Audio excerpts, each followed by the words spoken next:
제가 한국에 있을 때 들은 이야기인데, 방학이 되면 이제 멀리 나갔던 우리 자녀들이 돌아옵니다. 특별히 이제 손주들이 돌아오면 권사님들 또 할아버지 할머니들 너무 기쁘잖아요. 그래서 손주들이 멀리 갔던 손주가 방학이 돼서 이제 할아버지 할머니 집에 오면 너무 기뻐서 평소에 10,000원, 20,000원 감사 헌금하던 권사님들이 그때가 되면 50,000원을 하신다고 하더라고요. 손주가 오는 것만 해도 너무 좋은 거죠. 그리고 손주들과 함께 몇 주 지내다가 이제 손주들이 돌아가고 나면 그때 감사헌금을 10만 원을 한다고 합니다. 권사님들 하시는 말씀이 손주들이 오면 너무 기쁜데 이따가 가고 나면 더 기쁘다라는 거죠. 우리 권사님들은 손주들이 멀리 있든 가까이 있든 늘 기뻐하시길 축복합니다. 아멘. 네. 오늘 함께 읽은 우리 본문은 한나의 노래입니다. 한나가 어린 아들 사무엘을 하나님께 드리면서 부른 노래입니다. 그 당시에 특별히 아들은 어머니에게 있어서 분기시고 장래의 소망이었습니다. 그리고 나의 장래의 보장이 되는 거죠. 요즘 말로 하면 연금과 같은 것이 아들이라는 존재입니다. 그렇기 때문에 아이가 없다라는 것은 너무나 서럽고 장래가 보장되지 않은 것이죠. 그런 여인에게 분인나가 격동을 시킵니다. 너무나 원통하죠. 그래서 한나는 당시에 하나님의 언약궤가 있던 실로에 가서 하나님 앞에 기도했습니다. 그때 하나님 앞에 응답을 받고 돌아와서 사무엘이라는 아이를 낳았습니다. 그리고 이 사무엘을 정말 어릴 때 젖을 떼자마자 하나님께 나실인으로 드렸어요. 자신이 그렇게 원해서 기도해서 얻은 아들인데 그 어린 아들을 하나님께 드리는 것입니다. 하나님께 드리며 오늘 본문의 노래를 불렀습니다. 2장 1절 말씀을 다시 한번 보시면 한나가 기도하여 이르되 내 마음이 여호와로 말미암아 즐거워하며 내 뿔이 여호와로 말미암아 높아졌으며 내 입이 내 원수들을 향하여 크게 열렸으니 이는 내가 주의 구원으로 말미암아 기뻐함이니이다. 한나, 지난 우리 1장까지 보면 한나는 통곡의 여인, 절망의 여인, 불쌍한 여인, 슬픔의 여인이었습니다. 그런데 하나님께 어린 아들 사무엘을 하나님 앞에 드리면서 즐거워하고 있어요. 기뻐하고 있어요. 그 어린 아들을 내 품에서 떼서 드리고 있는데요.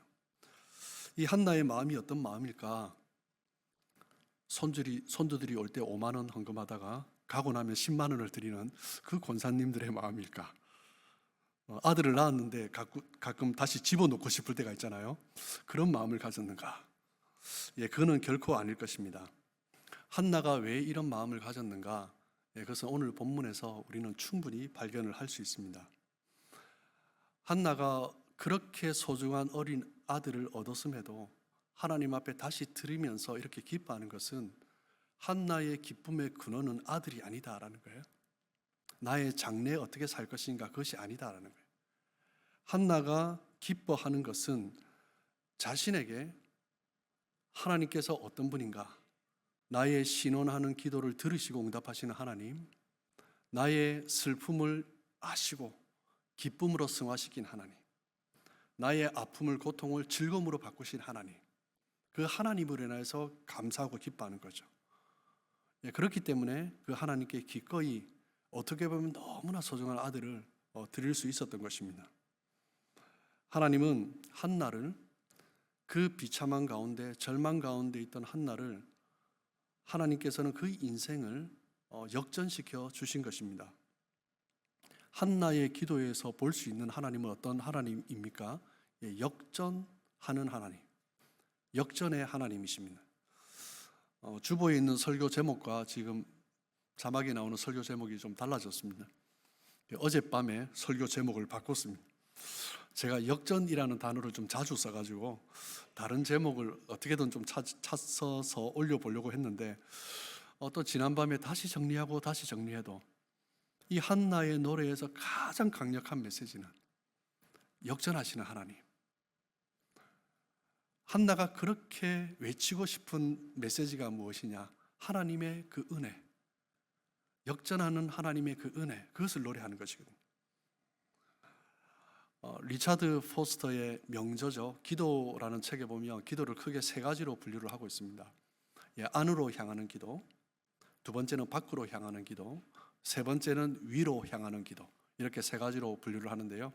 안으로 향하는 기도는 첫 번째는 자신의 성찰을 하는 기도, 그리고 포기하는 기도, 내려놓는 기도, 그리고 나의 성숙을 위한 기도, 또 하나님 나에게 주신 언약을 붙드는 기도, 그리고 버림받은 자의 모습일 때의 기도, 눈물의 기도, 그런 것들을 이야기하고요. 그리고 밖으로 향하는 기도는 중보기도, 간구기도, 치유기도, 그리고 권세 있는 자의 기도, 권세기도, 그런 기도를 이야기를 합니다. 그리고 마지막 세 번째로 위로 향하는 기도는 하나님을 향한 기도죠. 안식의 기도, 성례의 기도, 그리고 찬양 기도 등을 말을 하고 있습니다. 오늘 본문에서 기도하는 한나의 내용은 세 번째 위로 향하는 기도, 그 중에서 찬양 기도를 드리고 있는 거죠. 한나의 기도를 통해서 우리는 하나님이 기뻐하시는 찬양의 기도가 어떤 것인가, 우리가 단 찬양을 드릴 때 정말 하나님께서 기뻐 받으시는 찬양, 우리가 찬양 노래, 곡조가 있는 기도죠. 하나님이 가장 기뻐하시는 찬양은 무엇인가, 우리의 찬양 기도는 어떤 것인가, 그것을 발견할 수 있습니다. 2장 2절을 보시면 여호와 같이 거룩하신 이가 없으시니 이는 주밖에 다른 이가 없고 우리 하나님 같은 반석도 없으심이니이다. 가장 많이 나오는 단어가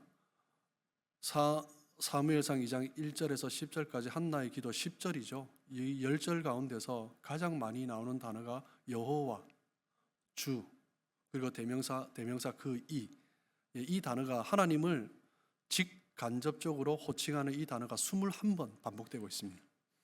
그래서 한나의 기도의 핵심은 오직 하나님이다라는, 이 기도는 하나님을 찬양하는 기도다라는 거죠. 찬양에는 오직 하나님의 이름만이 드러나는 그 내용을 드리고 있는 거죠. 한나의 이 찬양의 기도를 보면 자기의 공로나 남편의 공로나 제사장의 공로에 대해서는 일절 언급을 하고 있지 않습니다. 오직 하나님께만 영광을 돌리는 거죠. 그래서 우리가 찬양 가운데 가장 바른 찬양은 하나님께만 영광 돌리는 것입니다. 사람들은 어려움을 겪을 때 하나님께 구합니다. 그런데 그 어려움이 해결되고 나면 이 어리석은 인간이 자꾸 영광을 자기에게 돌리려고 해요. 그리고 조금 양심이라도 있는지 하나님 반, 나 반 이렇게 영광을 돌리기도 합니다. 나도 뭐 좀 했다라는 거죠. 그런데 정말 하나님이 기뻐하시는 찬양과 기도는 하나님께만 영광을 돌리는 것입니다. 그 찬양의 기도의 대상은 오직 하나님이신 거죠. 오늘 본문 사무엘상 2장 3절에서 5절까지의 내용을 보면 나의 기도를 들으시고 분인 나를 꺾어주시는 하나님, 그 하나님을 바라보면서 감사하는 내용을 드리고 있습니다. 3절을 보시면 심히 교만한 말을 다시 하지 말 것이며 오만한 말을 너희 입에서 내지 말지어다. 여호와는 지식의 하나님이시라. 행동을 달아보시느니라. 분인나가 그의 말과 행동 가운데서 얼마나 교만하고 얼마나 오만한 말을 했는가, 그것을 이 노래에서 알 수 있습니다. 아들이 있다는 것만으로도 마치 자기 세상이냐 그 앞에서 떵떵거렸던 거죠. 그것을 경험하고 있는 한나는 얼마나 가슴 아팠겠습니까? 하지만 하나님은 그 분인나를 그대로 내버려 두지 않으셨습니다. 한나가 기도했기 때문이죠. 하나님을 향한 그 기도를 하나님께서 들으신 것입니다. 2장 5절을 보시면 풍족하던 자들은 양식을 위하여 품을 팔고 줄이던 자들은 다시 줄이지 아니하도다. 전에 임신하지 못하는 자는 7을 낳았고 많은 자녀를 둔 자는 쇠약하도다. 한나의 찬양의 주제는 낮은 자를 높이시는 하나님, 비천한 자를 존귀하게 하게 하시는 하나님, 그것이 바로 한나의 노래의 주제입니다. 그 역전의 은혜를 이야기하고 있는 거죠. 이 역전의 은혜를 노래하는 대표적인 노래가 한나의 노래죠. 구약에서는 한나의 노래고 똑같은 내용, 거의 동일한 내용의 노래가 신약에 또 있습니다. 신약에는 마리아의 노래가 바로 그 노래입니다. 누가복음 1장 46절에서 56절까지 있는 그 마리아의 노래를 보면 한나의 노래와 동일한 주제를 가지고 있습니다. 마리아가 이르되 내 영혼이 주를 찬양하며 내 마음이 하나님 내 구주를 기뻐하였음은 그의 여종의 비천함을 돌보셨습니다. 보라 이제후로는 만세에 나를 복이 있다 일컬으리로다. 마리아의 노래의 핵심은 48절에 있습니다. 무엇입니까? 비천함을 돌보시는 하나님.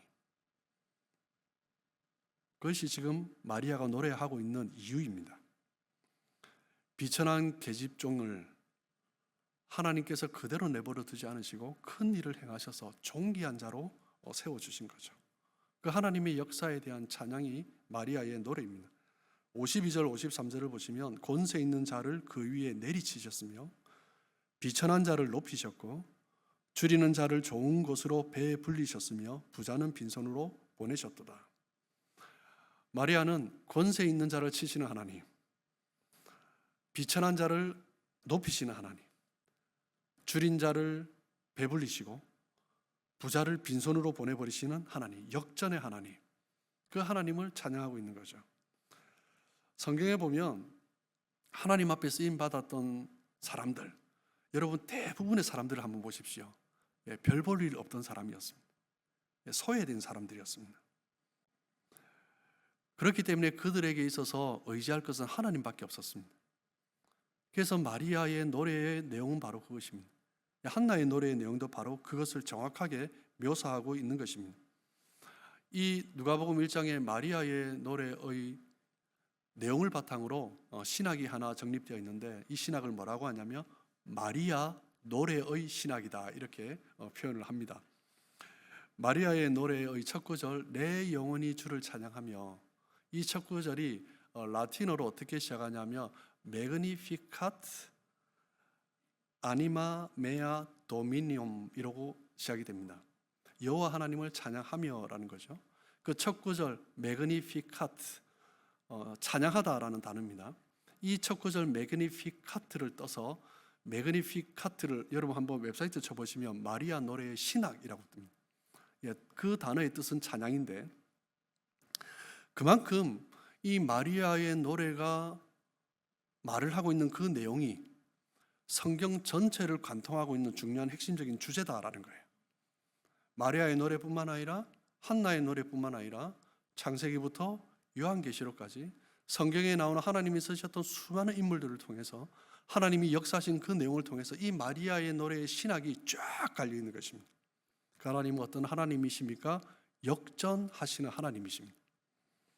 아이를 갖지 못함에도 불구하고 그 비천한 가운데 있던 여인을 하나님은 높여주셨습니다. 낮은 자를 높여주셨습니다. 아이가 없다는 것은 분기도 없고 장래 소망도 없는 것인데 온갖 조롱과 멸시에 시달려야 하는데 하나님께서 그 비천한 자를 존귀하게 세워주신 것입니다. 성경에 보면 많은 여인들이 그런 삶을 살았습니다. 우리가 잘 알듯이 아브라함과 사라도 약속을 받고 난 이후에도 25년을 더 기다렸습니다. 아브라함이 100세 때 아들을 낳은 거죠. 리브가도 결혼한 이후에 20년 동안 아이가 없었습니다. 그래서 하나님 앞에 기도하며 간구했고 그때 하나님이 주신 아들이 에서와 야곱이었습니다. 라헬도 마찬가지입니다. 라헬도 자식이 없어서 너무 고생했습니다. 그래서 낳은 아이가 누굽니까? 요셉이죠. 그리고 그 후에 또 베냐민을 낳았습니다. 삼손의 어머니도 아이를 낳지 못하다가 너무나 고생하고 힘들었고 한나도 그랬고 엘리사벳도 그랬습니다. 성경에 보면 믿음의 여인들, 믿음의 어머니들, 성경에 기록된 많은 여인들의 공통점은 뭐냐면 불임이었어요. 정말 늦은 나이까지 아이를 갖지 못했습니다. 비참한 가운데 소망 없는 삶 가운데 있던 그 여인을 하나님은 그 여인의 신음을 들으시고 기도를 들으시고 그 모습을 보시고 하나님께서는 높여주신 거죠. 비천한 자를 존귀하게 세워주신 것입니다. 그 하나님이 어떤 하나님이십니까? 한나가 노래하는 하나님, 마리아가 노래하는 하나님, 역전의 하나님이십니다. 하나님께서 이스라엘 민족을 택하신 이유를 봐도 하나님이 어떤 하나님인가 나와 있습니다. 여러분, 왜 하나님이 이스라엘 민족을 택하셨습니까? 신명기 7장 7절이죠. 하나님께서 하나님의 일을 하시는데 그 이유가 분명히 나와 있습니다. 나의 역사를 이루는데 어떤 민족을 택한다고요? 그 주변에 있는 강대국 애굽 바벨론을 택하지 아니하고 내가 너를 기뻐하고 택한 이유는 다른 민족보다 수요가 많기 때문이 아니고 오히려 너희는 수요가 가장 적기 때문, 주변 나라뿐만 아니라 모든 민족 중에서 가장 적기 때문에, 그들이 특별히 잘나서 선택받은 것이 아니라 가장 비천한 자들이기 때문에, 가장 보잘것없는 자들이기 때문에, 그래서 하나님이 이스라엘을 택하신 것입니다. 더군다나 이스라엘은 이 신명기 말씀이 선포될 때 그 애굽에서 노예 생활하다가 이제 갓 나온 백성들이잖아요. 그 백성들을 선택하신 거죠. 다른 강대국이 아니라, 힘 있는 나라가 아니라 그냥 가장 작고 연약하고 아직 나라의 틀도 갖추어지지 않은 그 민족을 하나님 택하신 것입니다. 성경에 보면 히브리인의 하나님이라는 표현이 참 많이 나오죠. 이 히브리인, 지금도 이제 우리 히브리어, 히브리어 이렇게 쓰고 있죠. 이 히브리라는 단어가 어디에서 나왔는가? 이 어원을 크게 두 가지로 보고 있습니다. 첫 번째는 무엇이냐면 바벨론 말에서 나온 거예요. 바벨론에서 하비루라는 단어가 있었습니다. 이 하비루는 뭐냐면 바벨론에서 가장 천한 낮은 계급의 노동자를 이끌 때 하비루라는 단어를 썼습니다. 그래서 하비루 하면 누구예요? 가장 그냥 한국 옛날로 얘기하면 백정과 같은 그런 사람들의 의미였습니다. 두 번째 유래로 짐작하는 단어가 입부루라는 단어인데, 이 입부루라는 단어는 애굽에서 나온 단어입니다. 입부루도 역시 사람들을 계층을 가리키는데, 이 입부루는 누구냐면 채석 노동자를 입부루라고 불렀습니다. 애굽에서 이스라엘 민족들이 입부루였죠. 그 거대한 돌을 옮기면서 정말 고생을 했습니다. 그러다가 옮길 때 자칫 깔려 죽기도 했겠죠. 수많은 사람들이 깔려 죽었습니다. 입부루는요, 가장 천한 사람들, 일을 하다가 죽을 수 있는 일을 하는 사람들, 그 사람들이 입부루였습니다. 그 히브리라는 단어가 하비루에서 나왔든지 입부루에서 나왔든지 둘 다 그렇게 썩 좋은 말이 아닙니다. 정말 부끄러운 말이죠. 그런데 하나님은 스스로를 뭐라고 부르세요? 히브리인의 하나님이라고 부르십니다. 가장 천한 자들의 하나님. 성경에 보면 하나님이 사람을 쓰실 때 보면 주로 둘째 아들이나 막내를 많이 쓰셨습니다. 구약에서 이스라엘 민족의 모습을 보면 장자는 가장 존귀한 자였습니다. 아무리 아들이 많아도 다른 아들들보다 배를 받는 것이 장자였습니다. 어쩔 때는 보면 축복이나 모든 것을 독식하기도 했습니다. 그런데 둘째나 막내 그 밑에 아이들은 겨우 받으면 감사하고 못 받을 때도 있었습니다. 그런데 하나님께서 쓰신 사람들을 보면 대부분 그런 사람들이었습니다. 하나님이 가인과 아벨을 보시고 누구를 쓰셨어요? 아벨을 쓰셨습니다. 동생을 쓰신 거죠. 에서와 야곱 가운데 누구를 쓰셨어요? 동생 야곱을 쓰셨습니다. 요셉 11번째 아들입니다. 요셉의 아들 므낫세와 에브라임 누구를 쓰셨습니까? 더 크게 축복해 주셨어요? 둘째 아들 에브라임입니다. 아론과 모세 누구를 쓰셨어요? 동생 모세입니다. 다윗 몇 번째 아들이에요? 8번째 막내입니다. 저도 막내입니다. 하나님은 낮은 자를 쓰십니다. 비천한 자를 쓰세요. 그런 자를 들어서 하나님이 얼마나 존귀하게 세우시는가. 역전의 하나님이십니다. 예수님의 족보에 나오는 여인들의 모습을 봐도 알 수 있습니다. 왕의, 이 땅의 왕으로 오신, 히브리인의 왕으로 유대인의 왕으로 오신 예수님 왕이잖아요. 왕의 족보는요, 나쁜 거는 다 뺍니다. 좋은 것, 그런 것들을 써요. 예수님의 족보에는 좋은 이야기는 다 빠지고요. 좋은 여인들도 있었을 텐데 5명의 여인이 나오는데 정말 기구한 인생을 산 그 여인들만 기록이 되어 있습니다. 다말입니다. 과부였습니다.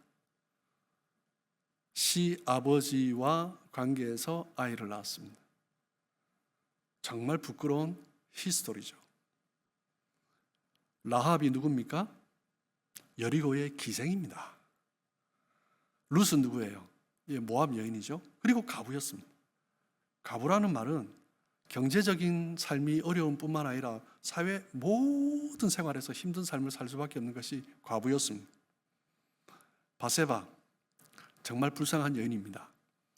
남편 우리아는 일밖에 몰라요. 아내가 어떠든지 관계없이 내가 할 일에 충성을 다합니다.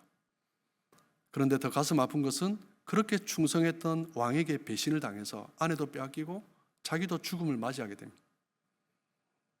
마리아는 어떻습니까? 당시에 관습대로라면 반드시 돌에 맞아 죽어야 하는 여인입니다. 정혼한 상태에서 아이를 가졌다. 이것은 그냥 돌에 맞아 죽어야 합니다. 요셉이 받아줘서 천만 다행이지 정말 부끄럽고 기구한 인생이 되어버린 것입니다. 정혼한 가운데 임신을 했다. 요셉이 아무리 커버해줘도 밖에 나가보십시오. 사람들이 수근수근거리고 조롱했을 것입니다. 밖에 제대로 나가지도 못했을 것입니다. 예수님의 족보에 보면 이런 복잡한 여인들, 그런 여인들의 이름이 기록되어 있고 그 여인들을 통해서 하나님께서 하나님 일을 하셨다라는 거예요. 하나님께서 우리를 구원하실 때 그 구원의 도구로 쓴 것이 무엇입니까? 십자가입니다. 잘 아시듯이 십자가는요, 가장 극악무도한 범죄자를 처형하는 데 쓰인 형틀이었습니다. 그래서 로마인들이 어떤 범죄를 저질러도 로마인들에게는 십자가형을 내리지 않았습니다. 너무나 고통스럽고 처참한 벌이기 때문입니다. 로마인들은 입에 십자가라는 단어를 올리는 것조차도 싫어했습니다. 그런데 그 추악한 형틀을 하나님은 구원의 도구로 사용하셨습니다. 그렇기 때문에 우리의 신앙은요, 그 구원의 도구 십자가에서 시작됩니다. 그 십자가의 은혜, 그 구원의 은혜는 그 추악한 그 낮은 자, 정말 천한 자를 쓰는 벌하는 형틀이기 때문에 십자가의 은혜를 언제 우리가 깊이 경험할 수 있냐면 내가 얼마나 천한 자인가, 내가 얼마나 보잘것없는 자인가, 내가 얼마나 처참하게 형벌에 처해져야 될 자인가, 그것을 깨달을 때 십자가의 은혜가 더 크게 깨달아지는 것입니다. 우리 한국과 일본의 기독교 역사를 비교해 보면 명확한 차이가 있습니다. 한국은 바로 옆에 있는 나라인데요, 한국은 급속하게 부흥을 했습니다. 그런데 일본은요, 여전히 아직도 1%가 되지 않습니다. 한국 기독교와 일본의 기독교의 결정적인 차이점은 무엇이냐면요, 일본 기독교는 복음이 위로부터 들어왔습니다. 위의 사람들이 정치적으로 복음을 받아들였습니다. 서구 문물을 받기 위해서 정치적인, 경제적인 목적으로, 군사적인 목적으로 복음을 받아들였습니다. 그런데 한국은 복음이 어떻게 들어왔냐면요, 서민들을 통해서 들어왔어요. 낮은 자를 통해서 들어왔습니다. 여인들을 통해서 들어왔습니다. 약한 자들에게 먼저 복음이 들어갔습니다. 그렇기 때문에 한국의 복음의 역사는요, 정말 위의 사람들이 핍박을 했고요, 남편들이 핍박을 해도요, 신앙을 지키는 이야기입니다. 한국의 복음이 어떻게 방방곡곡에서 전해졌습니까? 전국에 그냥 말씀을 들고, 이 성경책을 들고 방방곡곡을 누비던 권서인들, 이 성경책을 팔기도 하고 성경을 읽어주면서 복음을 전했던 그 권서인들, 그 서민들이었습니다. 그리고 복음이 전해질 때 가장 많이 사용됐던 여인들이 전도 부인들입니다. 아기를 끌어안고 등에 메고 가슴에 안고 그걸 다니면서 복음을 전한 거예요. 한국에 언제 신앙이 들어왔느냐? 가장 어두운 시절이었습니다. 그 당시 기록에 보면 가뭄이 들 때 온 나라에 50만 명이 아사에서 굶어 죽었다라는 기록도 있습니다. 그만큼 어렵고 힘든 시절이었습니다. 나라는 무너질 대로 무너졌고 경제도 너무 힘들었고 부패할 대로 부패져 있는 그런 나라였습니다. 그 암흑 속에서 그 서민들이, 여인들이, 연약한 자들이 빛을 발견한 거예요. 그 빛이 무엇입니까? 복음입니다. 우리 한국의 선조들은 그 복음을 어떻게 경험했습니까? 낮은 자를 쓰시는 하나님, 비천한 자를 존귀하게 하시는 하나님, 그 하나님을 경험한 것입니다. 그것이 바로 성경에서 말을 하는 하나님이죠. 예수님도 바로 그런 삶을 사셨습니다. 하늘에 계신 하나님께서 이 땅에 인간의 육신을 입고 내려오셨어요. 그런데 그것도 가장 낮은 곳, 짐승이 머무는 곳, 그것도 짐승이 밥을 먹는 그 구유에서 태어나셨습니다. 그것이 그분의 첫 자리입니다. 그리고 그의 마지막은 처참하게 십자가에 못 박혀 죽으셨습니다. 그것이 우리가 믿고 있는 예수 그리스도입니다. 그런데 하나님이 높여주셨습니다. 죽음에서 일으키시고, 그리고 그 살아나신 주님은 제자들이 보는 앞에서 하늘로 승천하셨습니다. 그리고 지금 하늘 보좌 우편에 앉아 계십니다. 사랑하는 성도 여러분, 한나가 노래하듯 마리아가 노래하듯 뿐만 아니라 성경의 많은 인물들을 통해서, 그리고 예수 그리스도의 그 삶을 통해서 하나님이 어떤 하나님인가 그것을 보여주십니다. 그렇기 때문에 사람들이 볼 때 내가 너무 불쌍하게 보인다 할지라도, 때로는 내가 볼 때 내 상황이 너무나 힘들고 지치고 어렵다 할지라도 우리는 괜찮을 수 있는 것이 무엇 때문입니까? 우리 하나님은 역전의 하나님이시기 때문입니다. 낮은 자를 높이시고 비천한 자를 존귀하게 하시는 하나님. 그렇기 때문에 우리가 어떤 자리에 있든지 우리는 하나님 앞에 나아갈 수 있고, 그리고 그 하나님을 기대할 수 있고, 그렇기 때문에 지금 상황보다 하나님께서 어떻게 그 앞길을 이끌어 가실까, 그것을 기대하는 것입니다. 사랑하는 성도 여러분, 여러분 가운데 참 어렵고 힘들고 고통스러운 자리에 계신 분 있으십니까? 죄송하지만 괜찮습니다. 왜요? 우리 하나님은 역전하시는 분이시기 때문입니다. 그 하나님을 꼭 붙드시고 슬픔의 자리에 있다 할지라도 기쁨으로 노래하시고, 고통 가운데 있다 할지라도 즐거워하는 우리 성도님들 되시길 주님의 이름으로 축복합니다.